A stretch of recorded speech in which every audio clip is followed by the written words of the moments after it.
The grand chamber of the Galactic Council hummed with the usual business of governing 1,000 worlds. Representatives from dozens of species sat in their designated sections, discussing trade routes and mineral rights with the practiced boredom of bureaucrats who had done this for centuries. Ambassador Threll of the Vaxian Collective tapped his clawed fingers against his datapad, only half listening to the debate about shipping tariffs. Then he noticed something odd. The human section was empty. Again, Threll frowned, his scaled brow furrowing as he counted back in his memory. One session could be excused. 2 might indicate illness or technical problems. But 3 consecutive council sessions without a single human representative? That was irregular. The humans were newcomers to galactic society, barely 50 years since first contact, and they had always been annoyingly punctual. Almost obsessive about attendance, actually. He leaned toward his aide, a young Vaxian named Kessa. When did you last see the human delegation? Kessa pulled up her records, her fingers moving quickly across the holographic display. 21 days ago, Ambassador. They filed no absence notice. No explanation at all. Contact their embassy, Threll said quietly. At the central podium, Council Director Morvath was droning on about agricultural subsidies. The Torvin director had held his position for 40 years and treated every irregularity as a personal insult to his orderly universe. Threll waited for a break in the session before approaching him. Director, I must raise a concern about the human delegation. Morvath's 3 eyes blinked in sequence, a sign of irritation. What about them? They have been absent for 3 sessions. No explanation provided. Bureaucratic delays, no doubt, Morvath said, waving a dismissive hand. The humans are still learning proper procedures. They will file the appropriate paperwork eventually. But Threll could not shake his unease. During the afternoon break, he found Kessa in the archive room, her face illuminated by multiple screens. Ambassador, I checked the human communication channels, she said without looking up. All 47 human colony systems. Every single one has gone silent. No official traffic, no casual broadcasts, nothing. Threll felt a chill run down his spine. Equipment failure. Across 47 systems simultaneously? The probability is essentially 0. Trade Minister Ulderin joined them, having overheard the conversation. The massive Krallen officer had worked closely with human merchants for years. It is worse than silent channels, he rumbled. 3 days ago, every human cargo vessel in active transit stopped mid-route. They turned around without explanation and headed back toward human space. My office sent inquiries. No responses. We need to inform the director, Threll said. Morvath was less dismissive this time, but only slightly. An emergency session was called. The council chamber filled with nervous chatter as word spread. The humans, those energetic newcomers who had integrated themselves into galactic commerce with surprising speed, had gone completely dark. Perhaps it is an internal political matter, suggested Representative Paula of the Essence Collective. Civil war, perhaps? They are a fractious species? Then we would detect weapons fire, distress signals, something. Kessa interjected from her position beside Threll. There is nothing. Just silence. The debate continued for hours. Some representatives insisted the humans deserved privacy for internal matters. Others worried about disease or natural disaster. Morvath finally called for a vote. All in favor of sending a diplomatic envoy to Earth to investigate? The motion passed overwhelmingly. Captain Vess was chosen to lead the mission. The veteran officer had conducted first contact missions before and was known for her calm demeanor. Her ship, the Stellar Dawn, departed within hours. Carrying a small team of diplomats and specialists, Threll watched the departure from the observation deck. Kessa beside him. What do you think happened? She asked quietly. I do not know, Threll admitted. But something about this feels wrong. The humans always asked strange questions. About history. About the species that came before us. The precursors? Kessa asked. But those are just legends. Perhaps. The Stellar Dawn made the journey to Earth's solar system in 4 days. Captain Vess sent regular updates. Everything appeared normal until they reached the outer planets. "The orbital stations around Neptune are abandoned," Vess reported, her voice crackling over the communication link. "No life signs. Power is still running, but nobody is home." The council chamber fell silent as they listened to the live feed. The ship moved deeper into the solar system. Jupiter's moons, once home to thriving human research stations, were empty. Mars colonies, silent. The space elevators on Earth, operational but unattended. "Captain, what do you see?" Morvith demanded. There was a long pause. When Vess spoke again, her voice was shaken. "Director, I am looking at Earth's primary orbital platform right now. The lights are on. I can see plants in the hydroponics bay through the windows. There's a cup of coffee sitting on a desk in the command center, still steaming according to thermal scans. But there are no humans, none, not one." "Search the planet's surface," Morvith ordered. "We are scanning now. Cities are fully powered. Vehicles are parked normally. But the entire population is just gone. All 8 billion of them." Kessa gripped Threll's arm. "How is that possible?" The council erupted into chaos. Voices from 100 species shouted theories, accusations, and fears. Morvith pounded his gavel repeatedly, trying to restore order. Specialist Rena, a forensic expert on Vess's team, requested permission to board the orbital platform. The council watched through her helmet camera as she walked through corridors that looked like people had simply vanished mid-step. A meal half-eaten. A child's toy left on the floor. A message screen showing an unsent email. "There are no signs of struggle," Rena said, her voice echoing in the empty station. "No damage. No indication of panic. It is as if they all stood up at the same moment and calmly walked away." She entered the central control room and found something that made her stop. On the main screen was a star chart showing human space and the surrounding sectors. Someone had marked a route leading away from the galactic core toward the unexplored regions beyond the outer rim. "They left on purpose," Rena whispered. "This was planned." Threll felt his blood run cold. The humans had not disappeared. They had evacuated. Every single one of them had packed up and left the galaxy behind, taking everything that mattered to them and leaving the rest. But why? And where did they go? The question that haunted him most was simpler and more terrifying. What did they know that the rest of the galaxy did not? Specialist Rena stood in the middle of humanity's largest orbital manufacturing facility, her scanning equipment humming softly in the silence. The facility could house 15,000 workers during peak shifts. Now it held only her team of 12 investigators, and their footsteps echoed like drums in a tomb. Everything was perfect. Too perfect. The assembly lines were clean and properly shut down.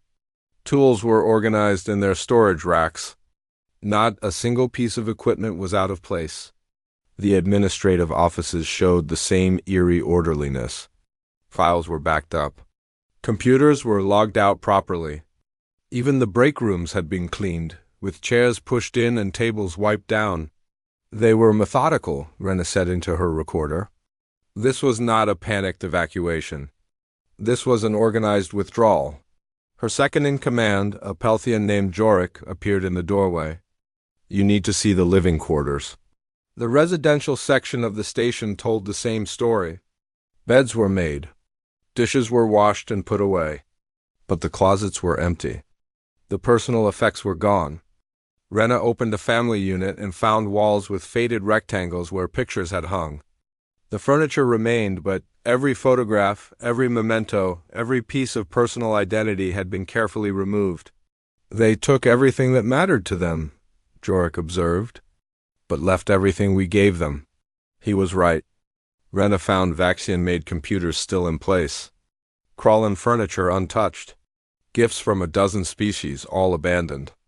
But human-made items, human art, human books, all gone. Financial expert Torvik arrived from Earth's surface 3 days later with even more disturbing news. The Torvan analyst had spent 70 hours reviewing banking records and commercial transactions. "They have been planning this for months," Torvik announced to the assembled investigation team. "Possibly years." The humans have been quietly liquidating every asset they held in galactic currency. They converted everything to raw materials. Rare metals, organic compounds, water ice, anything with intrinsic value. How much are we talking about? Rena asked. Torvik's mandibles clicked nervously. Everything, specialist. Every credit, every bond, every investment. They cashed out completely. The total value is difficult to calculate, but it represents the entire economic output of human civilization. For the past 50 years? Captain, Vess joined them via hologram from the stellar dawn. We have been reviewing the station's surveillance footage. It took days to process, but we have a timeline now. The footage played on the central screen. It showed the station 6 months ago bustling with activity. Then, gradually, the population began to decline. Not suddenly, not in a rush, just fewer people each week. And those who remained worked with calm purpose, packing, organizing, preparing. Watch this section from 3 months ago, Vess said. The video showed a human family boarding a transport ship. They carried suitcases and boxes. A child held a small dog. The mother had a potted plant. They walked with the casual air of people heading on vacation, not fleeing their home forever. This scene repeated thousands of times, Vess continued. Different families, different ships, but always the same calm departure. They were not running from something. They were leaving for something. Rena felt a chill. Play that segment again. Zoom in on the cargo. The image enhanced. Among the family's belongings were sealed containers marked with biohazard symbols. Medical supplies? Jorik suggested. No, said Dr. Holm, a xenobiologist on the team. Those are genetic sample containers. Frozen embryos, seed banks, genetic material. They are taking their entire biological heritage with them. Kessa, who had joined the investigation team at Threll's request, made another discovery in Earth's medical facilities. Every genetic sample humans ever provided to galactic medical databases has been removed or destroyed. Every tissue sample, every DNA sequence, every biological record. It is as if they want to erase any trace of their genetic information from our possession. Why would they do that? Vess asked. I do not know, Kessa admitted, but it was deliberate and thorough. The investigation continued for 2 more weeks. Every new discovery added to the mystery rather than solving it. The humans had withdrawn from every joint scientific project, always with polite excuses about budget constraints or shifting priorities. They had quietly ended every cultural exchange program. They had even recalled their students from galactic universities. Citing educational reforms back home, Torvik discovered something else in the financial records. The humans were buying startling amounts of fuel, enough to move their entire fleet across several galaxies, and they purchased it slowly over years so nobody would notice the pattern. Rena pulled up a galactic map and began plotting the trajectory from the star chart they had found. The route led away from the populated regions of the galaxy, out toward the rim and beyond. Deep space sensors, she said suddenly.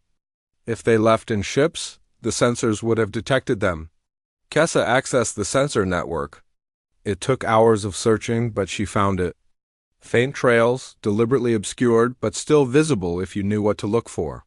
Thousands of human vessels all heading in the same direction. I can calculate their destination, Torvik said, pulling up the data. The room fell silent as he worked. His face, usually unreadable, showed clear distress when he looked at the results. What is it? Rena demanded. The coordinates they are heading toward. That region of space has a designation in the old archives. Sector Null. It earned that name because 3 previous advanced civilizations launched expeditions there. None ever returned. The sector was declared forbidden territory 2,000 years ago.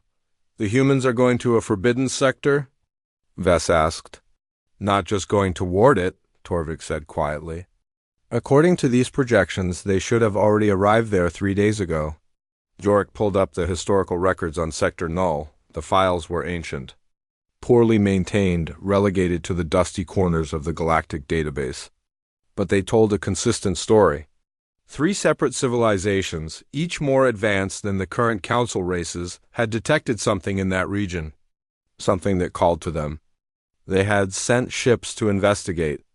The ships had vanished. Eventually, each civilization had sent larger expeditions. Those had vanished too. And then, within a generation of losing contact with their expeditions, each of those civilizations had disappeared entirely from the galaxy. No war, no plague, just empty worlds and silent cities. This is just coincidence, Vess said, but her voice lacked conviction. Ancient history, superstition. Rena was not listening. She was staring at a data file she had found in a hidden partition of the station's computer network. It was time-locked, programmed to become accessible only after the last human had departed. She opened it with shaking hands. The file contained a single message, written in simple text. "We tried to warn you. We tried to make you see the pattern. You called us paranoid. You dismissed our concerns as primitive fear. The evidence has always been there. We won't be here when it comes, and neither should you. You still have time. Not much, but some.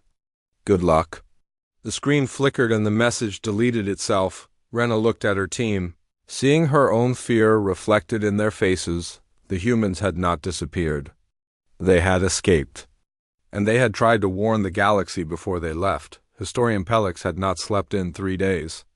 The elderly Fenari scholar sat surrounded by data crystals and holographic displays in his cramped office at the Galactic Archive, his fur matted and his eyes bloodshot. Director Morvath had ordered all investigations into human motives to cease, declaring the matter closed. The humans had abandoned their obligations, he announced, and the galaxy would be better off without their peculiar paranoia, but Pellix could not let it go. Something about the human departure gnawed at him. So he did what historians do. He went looking for the truth in places others had forgotten to look. The restricted archives were not technically forbidden. They were simply old, considered irrelevant, and buried under centuries of bureaucratic neglect. Pellix had the clearance to access them, though nobody had bothered to do so in decades.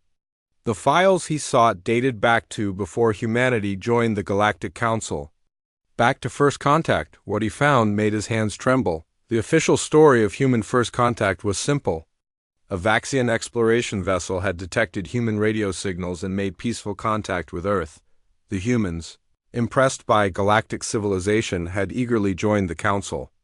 A familiar story, repeated with dozens of species, but the classified files told a different story. The humans had been observing the galaxy for over 300 years before they revealed themselves. They had radio telescopes pointed at Council worlds. They had been listening to galactic broadcasts, learning languages, studying culture and history. When the Vaxian vessel arrived, the humans were not surprised. They had been expecting someone to come. More disturbing were the transcripts from those early meetings. Pellix read through hundreds of pages of dialogue between human diplomats and council representatives. The humans had asked questions. So many questions. What happened to the architects? They had asked. We see their ruins on 17 worlds, but no record of where they went. The architects ascended to a higher plane of existence, the council representative had answered, repeating the common belief. Did anyone actually witness this ascension? The humans pressed. Or did they just disappear one day? The council had no answer. The humans asked about the precursors, about the Dawnmakers, about the Silent Builders. Every galactic cycle had its legends of advanced civilizations that came before. Races so powerful they had shaped worlds and moved stars. And then, according to the stories, they had transcended physical existence and moved on to higher planes. The humans did not believe it. The species all disappeared? Within a similar technological window, one human. Diplomat named Hayes had noted, roughly 5,000 years after achieving faster-than-light travel. Does that not strike you as odd? It shows a natural progression, the council representative had replied. As species advance, they leave behind material concerns. Or something happens to them at that specific level of development. Hayes had said the conversation had been flagged as concerning and buried in the restricted files. Pelix found more. Military analyst Captain Vess, following up on Pelix's research, discovered war game simulations in abandoned human military databases. But the simulations were not about fighting off invaders or defending territory. They were about evacuation, about moving an entire species to a new location, about surviving something the simulations only referred to as the event. The scenarios were detailed and disturbing. They calculated how many ships would be needed, how much fuel, how to preserve genetic diversity with a limited population. The humans had been planning their exodus since before they even joined the council. Kessa brought Pelix another piece of the puzzle. She had been analyzing human communication patterns, looking for any hint of their intentions. What she found was a phrase that appeared repeatedly in internal human communications, especially in the last 10 years. The pattern, they called it, and the cycle. She found a leaked internal memo from a human research institution, dated 5 years ago. It read, "Analysis confirms the 50,000-year cycle. Margin of error, plus or minus 3,000 years. Current galactic civilization is approaching the 47,000-year mark. Recommend acceleration of Project Exodus." What does it mean? Kessa asked Pelix. The old historian felt sick. "I think I know. Help me access the chronological database." They pulled up the timeline of galactic history, going back as far as records existed. The current council races had achieved space travel about 47,000 years ago. Before that there was a gap, a dark age lasting thousands of years. And before that dark age, evidence of the architects and their sudden disappearance, Pelix went back further. Another gap. Another vanished civilization. The pattern repeated over and over like a cosmic heartbeat. "Every 50,000 years," Pelix whispered, "advanced civilizations arise, they develop, they spread across the stars, and then they vanish. Every single time." "But the legends say they ascended," Kessa protested weakly. "The legends are how survivors explain something they do not want to understand," Pelix said. "The humans saw the pattern. They did the mathematics.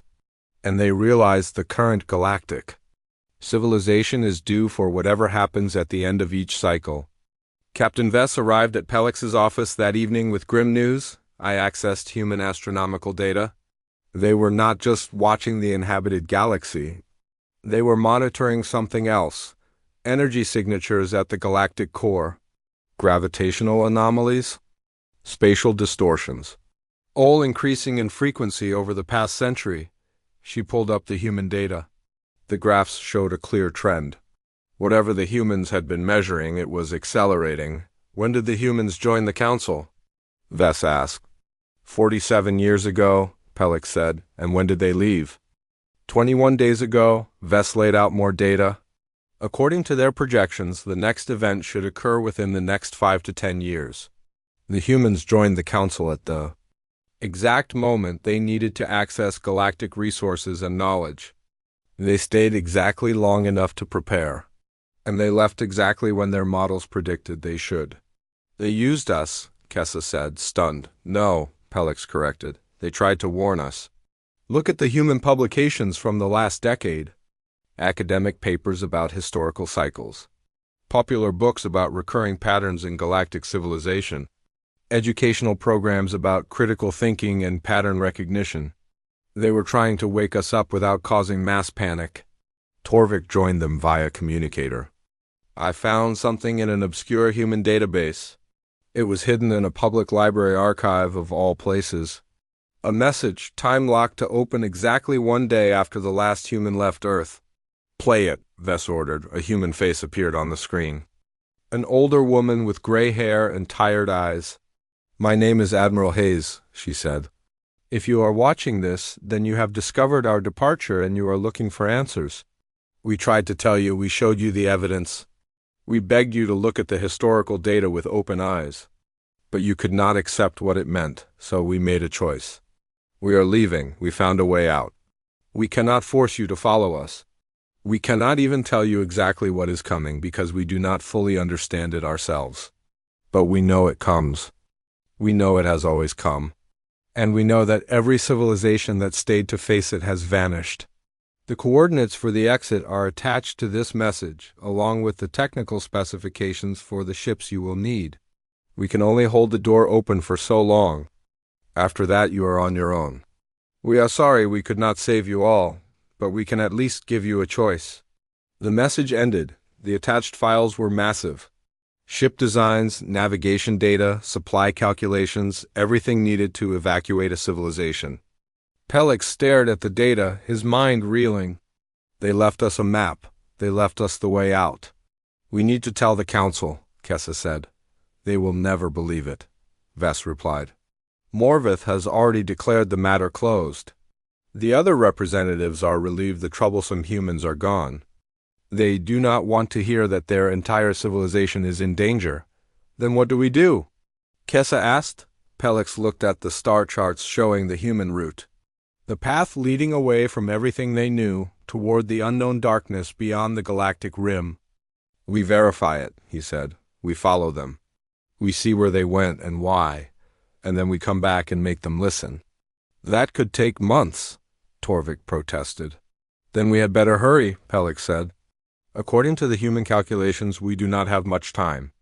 Commander Drix stood on the bridge of the Void Runner, watching the starfield stream past as his ship pushed its engines to maximum sustainable speed. The Kralin officer had volunteered to lead the expedition against the direct orders of Director Morvith. He had taken early retirement, gathered a crew of like-minded individuals, and launched his own investigation into the human departure. He was not alone. 3 other ships followed in his wake, captained by officers and civilians who had worked closely with humans and could not accept the Council's dismissal of the situation. Among them was Rena, still obsessed with finding answers. Pelix had joined as well, bringing his vast knowledge of galactic history.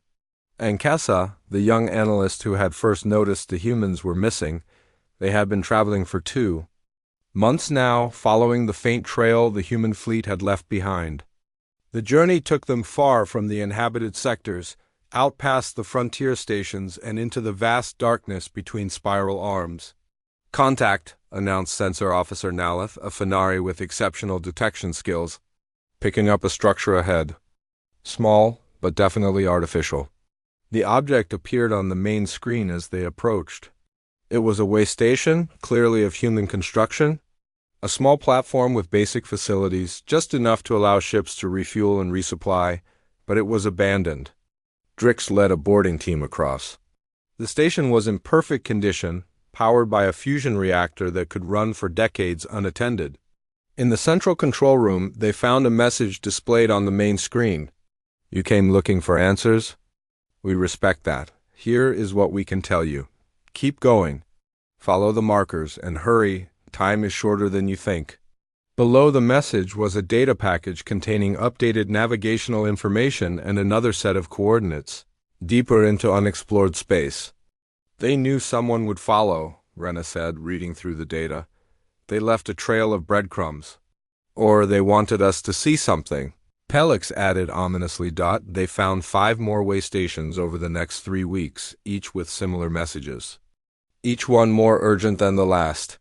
The final station included a stark warning. Turn back now if you are not prepared to face the truth. What you learn cannot be unlearned. What you see cannot be unseen. We should turn back, said Lieutenant Garrett, a young officer on Drix's crew. This feels like a trap. No, Kessa said firmly. This feels like a test. They want to know if we are serious. If we can handle the truth. They continued on. Nalith was the first to notice the anomalies. Commander, I am detecting unusual energy readings ahead. They do not match any known natural phenomena. Show me, Drix ordered. The sensor data appeared on the screen, and several crew members gasped. Space itself seemed to be degrading. Patches of reality where the fundamental constants were shifting. Tiny at first, barely measurable, but growing. What causes this? Drix demanded. I do not know, Nalith admitted. But I am detecting similar readings across multiple sectors. Not just here, back home too. They are just smaller, harder to detect unless you know what to look for. Pelix pulled up his historical database. The humans detected these years ago. They have been monitoring them, watching them grow, That is what convinced them. That is what made them leave. 2 days later, they found something that changed everything. A human research outpost, larger than the way stations, equipped with sophisticated scientific equipment. This one was not empty. It was still operational, running automated analysis programs that had been gathering data for years. Rena accessed the main computer. What she found made her blood run cold. "These are comparative analysis reports," she said, her voice shaking. The humans collected data on every vanished civilization they could find. The architects, the precursors, all of them, and they found a pattern. In the years before each civilization disappeared, there were always reports of similar spatial anomalies.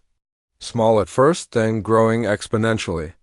"Energy signatures," Naleth added, reading over her shoulder. "The same signatures we are detecting now."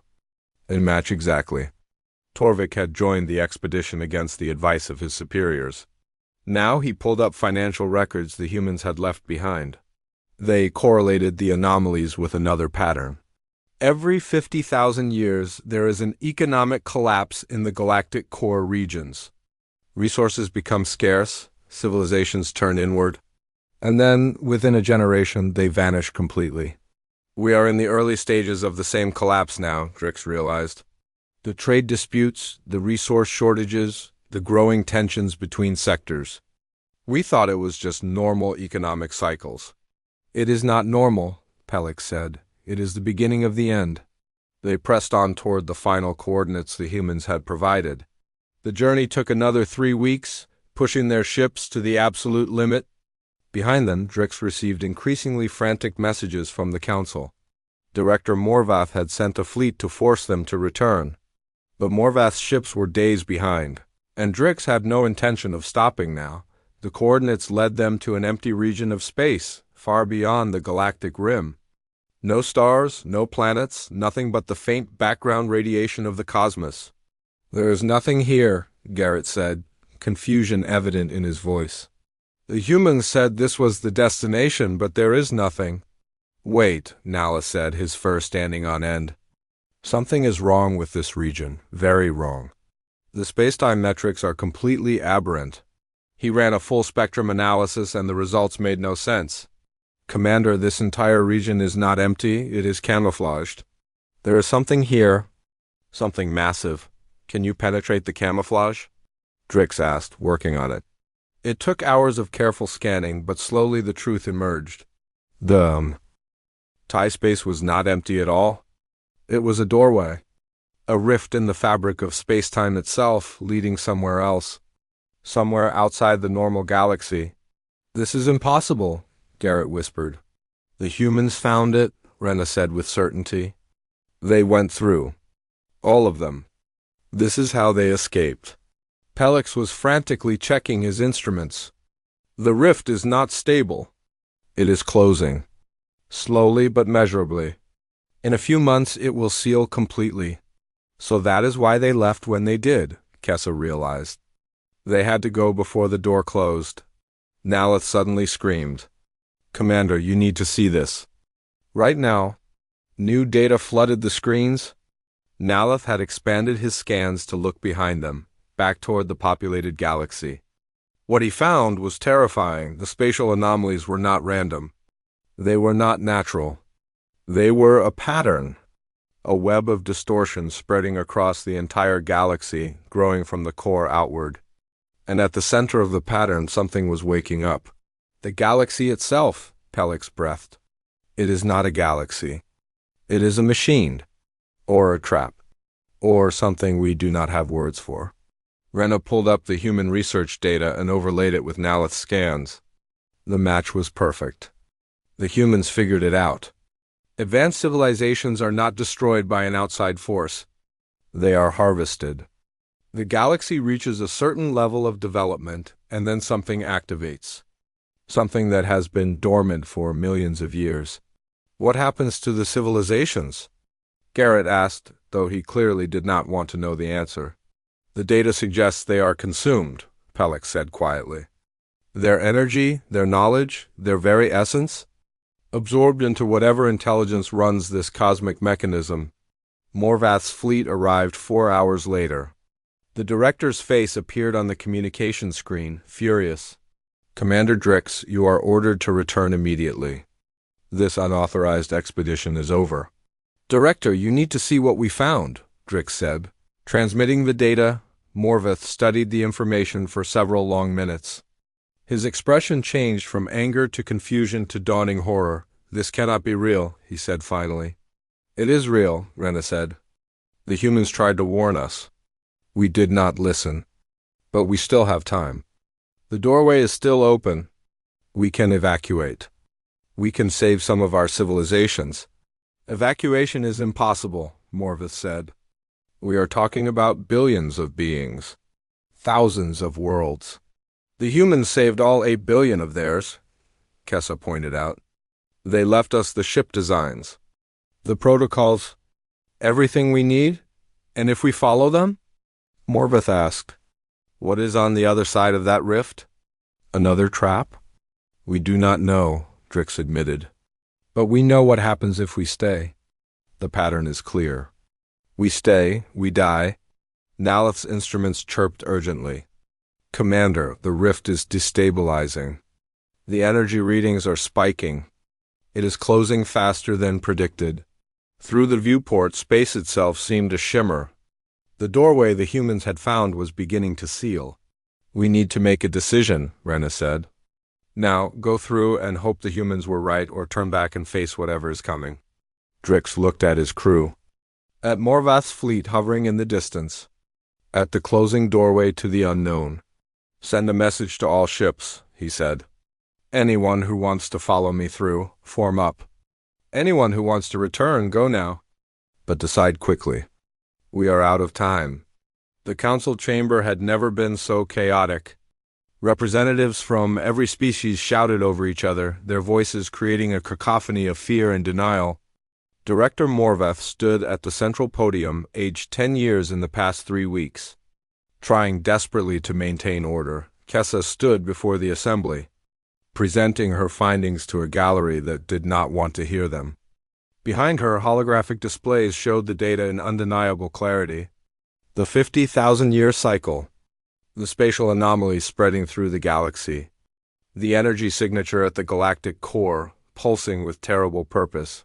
"The evidence is irrefutable," she said, raising her voice to be heard. "Every advanced civilization in galactic history has disappeared at approximately the same level of technological development. The humans recognized this pattern and found the cause. The galaxy itself is not what we thought it was." "Ridiculous!" shouted Representative Paula. "You are suggesting our entire reality is a fabrication?" "Not a fabrication," Pelix interjected from his seat. "A mechanism." The humans left detailed analysis in their research stations. "The galaxy functions as a harvesting system. It allows civilizations to develop to a certain point, and then it collects them. Their energy, their consciousness, their accumulated knowledge, everything is absorbed. By what?" demanded Trade Minister Ulderin. "We do not know," Pelix admitted. The humans did not know either. They only knew it happens, it has always happened, and it was about to happen again. Morveth pounded his gavel. "Even if we accept this theory, what do you propose we do?" "The humans are gone. They abandoned us." "They left us a way out," Kessa said, pulling up the navigation data. "The rift they discovered leads to another galaxy. A real galaxy, not a trap. The humans left detailed instructions for how to reach it and how to build the ships needed for the journey." The chamber erupted again. Some representatives demanded immediate action. Others insisted it was all a human trick, elaborate deception to steal galactic resources and knowledge. Still, others simply refused to believe any of it was real. Ambassador Threll rose to speak. The Vaxian had been silent throughout the presentation, but now his voice cut through the noise. "I worked with the humans for 20 years, he said. "They asked questions that made us uncomfortable. They pointed out patterns we preferred to ignore. We called them paranoid. We called them primitive for fearing the unknown. But they were not paranoid. They were paying attention. And while we dismissed their concerns, they were preparing to survive." "They should have prepared to defend," said Military Commander Breck. "If this threat is real, We should fight it, not run from it. Fight what? Rena asked from her position beside Kessa. We do not even understand what we are facing. The humans spent decades researching this and concluded that evacuation was the only option. Are we wiser than they were? Captain Vest stood and addressed the assembly. I have reviewed the human ship designs. With our combined industrial capacity, we could build evacuation fleets for perhaps 20% of the galactic population within 6 months. If we start immediately, 20%, Morvith repeated, the number hanging in the air like a death sentence. What about the other 80%? They stay behind, Vest said bluntly. The rift is closing. The humans calculated we have less than a year before it seals completely. After that, there is no escape. The reality of the choice settled over the chamber like a burial shroud. Save some and abandon the rest, or save none and hope the humans were wrong. Threll made a decision. I am authorizing the Vaxion Collective to begin evacuation preparations immediately. We will use the human designs and start building ships. Other species can join us or not as they choose. I am with you, Alderaan rumbled. The Krollan will contribute our industrial resources. One by one, representatives began committing their civilizations to the evacuation effort. But not all. Some species, particularly those in the galactic core regions, refused to believe the threat was real. Others acknowledged the danger but insisted their technology was advanced enough to find another solution. We are fracturing, Morvith said, watching his council tear itself apart. This will be the end of us regardless of what comes. Commander Drix had returned from the rift and now addressed the council via hologram. Director, I have seen the evidence firsthand. The rift is real. The threat is real. And we are running out of time. My fleet is preparing to make the crossing in 1 week. We will carry as many refugees as we can. After that, I cannot guarantee the rift will remain stable enough for safe passage. Pelix stood and made his own announcement. I have compiled every piece of data the humans left behind. Their research, their calculations, their warnings. I am making it all publicly available. Every citizen in every system should have the right to see the evidence and make their own choice. The data dump happened within hours. Billions of individuals across thousands of worlds suddenly had access to the truth the humans had tried to share. The reaction was immediate and catastrophic. Panic spread through the core worlds. Stock markets collapsed. Governments fell. Some species descended into chaos as citizens fought for spaces on evacuation ships that did not yet exist. Others rallied together, working around the clock to build the vessels that might save them. Kessa watched it all from the observation deck of a construction station, where the first of the new ships was taking shape. It was based on human designs built by a coalition of species who had chosen to believe. We could have started this years ago, she said bitterly. The humans tried to warn us. We could have evacuated in an orderly fashion. Now we are scrambling and most of us will not make it. Rena joined her at the viewport. The humans understood. That is why they left when they did. They knew we would not listen until it was too late. The construction effort accelerated. Engineers worked in shifts around the clock. Resources were diverted from every non-essential system. But even with maximum effort, the mathematics were cruel. Not enough ships, not enough time, not enough space in the rift for everyone to pass through. Triage began. Species closest to the rift got priority. Younger populations with higher survival potential were chosen over older ones. Genetic diversity was calculated and preserved. It was cold, brutal decision-making, and it tore societies apart. Morvith, watching his life's work crumble, made his own choice. I will not be evacuating, he announced. My place is here with those who remain. If this is to be our end, we will face it with dignity. Many others made the same decision. The elderly, the infirm, those who simply could not accept leaving their homes. They would stay behind and hope the humans were wrong. 6 months after the humans departed, the first refugee fleet approached the rift. Drix's ship, the Void Runner, led the way. Behind him stretched a line of vessels carrying millions of souls. Not billions, Not even a significant fraction of the galactic population, but some, those who had chosen to believe. Those who had chosen to survive. The crossing was terrifying. The rift buckled and twisted as ships pushed through, their hulls groaning under stresses no engineer had anticipated. Several vessels were lost in the passage, torn apart by forces beyond comprehension.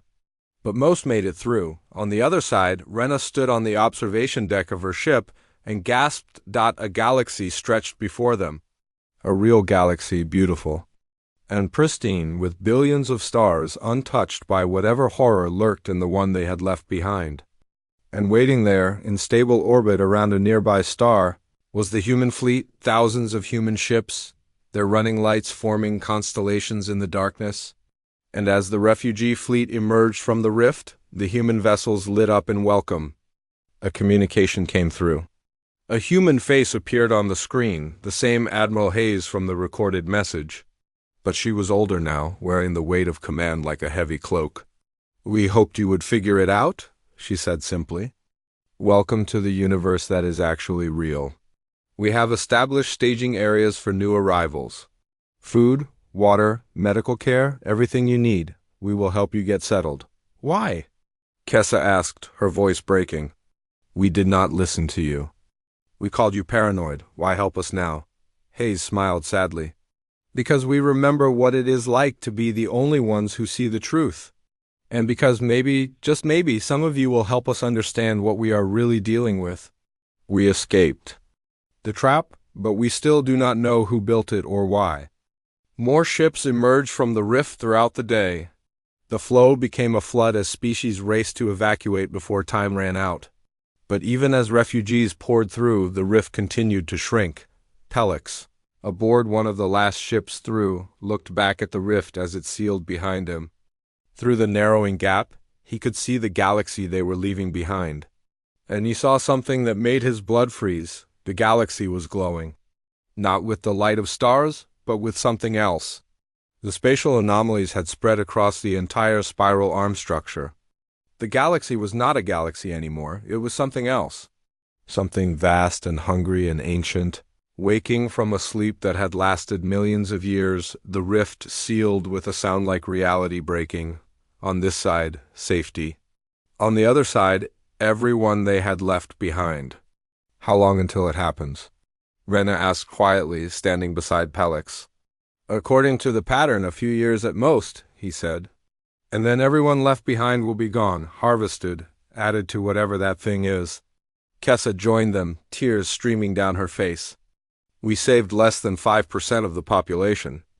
Billions died because we would not listen.